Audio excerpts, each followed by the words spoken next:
Don't do takeaway. Instead, do this. Hygiene first. Grab an empty plastic bottle, kitchen funnel, crack in 1 egg, 2 tablespoons of sugar, add in a pinch of salt, half a cup of milk, 2 tablespoons of oil. Now we shake. Add in 1 cup of flour, a teaspoon of baking powder, final shake.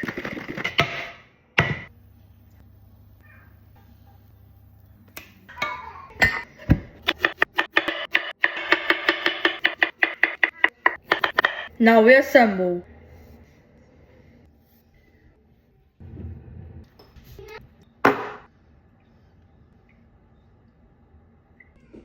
صباح الخير. Yes. Ooh, looks so good and interesting. What is this? It's pancake and fruit kebabs. Have a try. Oh, I can't wait to taste this. It's way better than restaurant quality and it's bursting with flavors. And I love it. Perfect.